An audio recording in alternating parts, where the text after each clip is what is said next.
Video game যখন খেলি বা ফেসবুক স্ক্রল করতে করতে ঘন্টা ঘন্টা চলে যায়, আমাদের কোনো আলসেমি আসে না। কিন্তু পড়তে বসলে আসে ঘুম। আমরা সবাই জানি যে আসলে ওগুলা আমাদের ডোপামিনকে অনেক বেশি অ্যাট্রাক্ট করে বা আমাদেরকে অনেক বেশি রিওয়ার্ড দেয় বলে সোশ্যাল মিডিয়া বা গেমে আমরা হচ্ছে কি এত বেশি টাইম দিই। কিন্তু ইনস্ট্যান্ট রিওয়ার্ড না পাওয়ার কারণে হয়তো আমরা বইয়ে এত সময় দিতে পারছি না। এই কথাগুলো আপনারা সবাই জানেন, কিন্তু এই জায়গা থেকে বের হবেন কিভাবে এটা হয়তো বা অনেকেই জানেন। আজকে আপনাদের আমি শেখাবো সুন্দর 5টা ট্রিক, যেগুলা ব্যবহার করলে আপনি ভিডিও গেমে যতটুকু আসক্ত বা স্ক্রলিং এ যেরকম আপনার আলসেমি আসে না, ক্লান্তি আসে না, ঠিক তেমনি পড়ার ক্ষেত্রেও আপনি এরকম আসক্ত হয়ে যাবেন। চলুন তবে শুরু করা যায়। প্রথম ধাপটি হচ্ছে গেমিফিকেশন। চিন্তা করে দেখেন, আমরা গেম খেলি কিসের জন্য? এত জন্য গেমে একটা লেভেল পার হলে বা নির্দিষ্ট একটু প্রোগ্রেস করলে আমাদেরকে গেম কিছু রিওয়ার্ড দেয়, অথবা কোনো একটা সুন্দর স্ক্রিন বা গান বা হচ্ছে সুন্দর একটা গাড়ি বা পাওয়ার আপ দেয়। এই যে রিওয়ার্ডটা, এটার আশাতেই কিন্তু আমরা গেম খেলতে থাকি। ঠিক এই পদ্ধতিটা আপনি আপনার পড়ার ক্ষেত্রে অ্যাপ্লাই করতে পারেন। ধরেন আপনি নিজেকে এরকম টার্গেট দিবেন, আমি যদি 20 মিনিট পড়তে পারি তাহলে আমার প্রিয় যে সিরিজটা তার একটা এপিসোড আমি দেখে ফেলবো। বা আমি যদি আজকে সারাদিনে 2 ঘন্টা পড়তে পারি তাহলে আমার প্রিয় খাবারটা আজকে আমি খাবো। এইভাবে ছোট ছোট রিওয়ার্ড আপনি যদি সেট করেন, দেখবেন ওই রিওয়ার্ডটা পাওয়ার জন্য আপনার ব্রেন কিন্তু টার্গেট করবে এবং তার জন্য মনোযোগ দিয়ে আপনি পড়তে পারছেন। পড়ার সময় আরেকটা নিয়ম হচ্ছে 5 সেকেন্ড রুল। এক্ষেত্রে আপনি কাজে লাগাবেন। অনেক সময় আমরা পড়তে বসি, অনেকে এখন না আরেকটু পর, অনেকে আবার করি যে আচ্ছা ঠিক 12টা থেকে পড়তে বসবো বা ঠিক 12টা 30 থেকে পড়তে বসবো।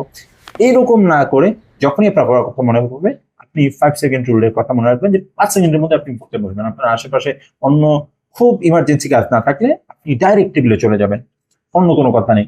12টা বা 12টা 30 এরকম করতে করতে দেখা যায় আমাদের সময় চলে যায়, আমরা পড়তে পারি না। তৃতীয় ধাপটিকে আমি বলি 10 মিনিটস রুল। মাত্র 10 মিনিট।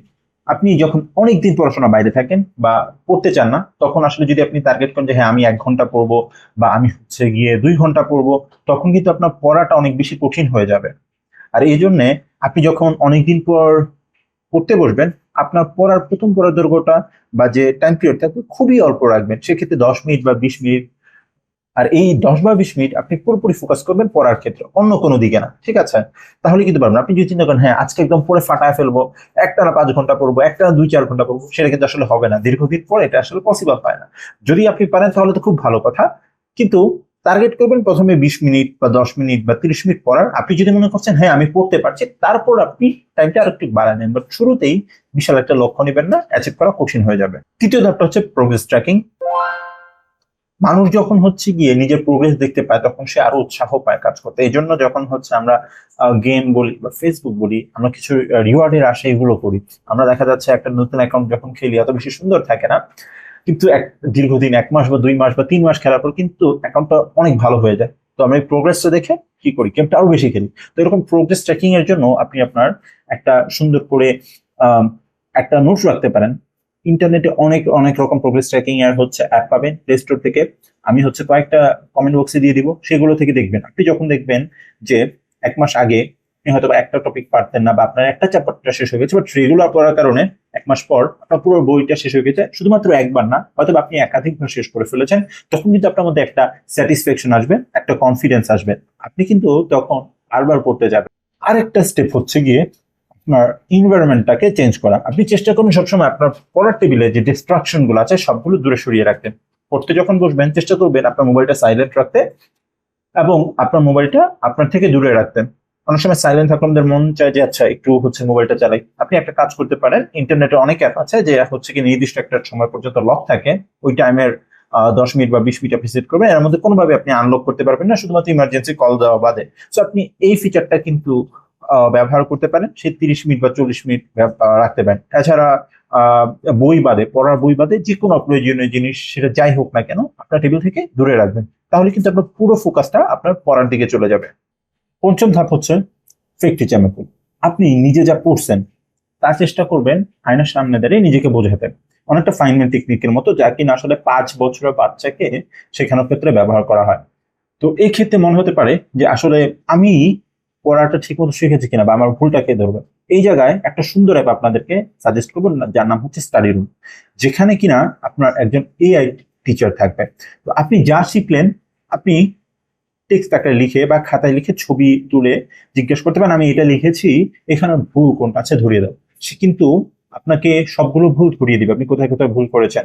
আর আপনি যদি জানতে চান যে হ্যাঁ আমি এই জায়গায় ভুল করেছি, আমি আর কিভাবে ইমপ্রুভ করতে পারি, সে কিন্তু খুব সুন্দরভাবে বলে দিবে।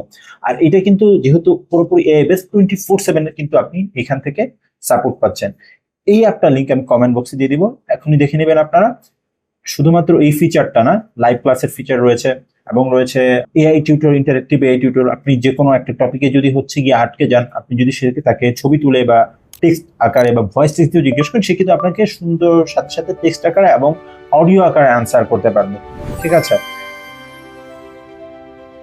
এই অ্যাপটা আমার দেখা মতে বাংলাদেশের সবচেয়ে বেস্ট অ্যাপ এখন পর্যন্ত, যেখানে কিনা আসলে পুরোপুরি অ্যাপটাই সাজানো হয়েছে এনসিটিভি কে ফোকাস করে। ইন্টারনেটে অনেক অ্যাপই পাবেন এই টাইপের, কিন্তু বাংলাদেশের জন্য বা এনসিটিভি ফোকাসড এরকম কোনো অ্যাপ কিন্তু নাই। যাও কিছু ভালো অ্যাপ আছে হয়তোবা ওগুলো বিদেশি, আর এই অ্যাপটা কিন্তু পুরোপুরি এনসিটিভি বই ফোকাস করে এবং কারিকুলাম ফোকাস করে। তো আপনি যদি এইটা ফোকাস করে বা এইটাতে প্র্যাকটিস করেন, আপনার মোটামুটি রিয়েল টাইমে যে আমরা পরীক্ষায় বসি সেরকম একটা এক্সপিরিয়েন্স পেয়ে যাবেন। তাহলে আর দেরি কেন, এই অ্যাপটা এখন ইনস্টল করে ফেলেন।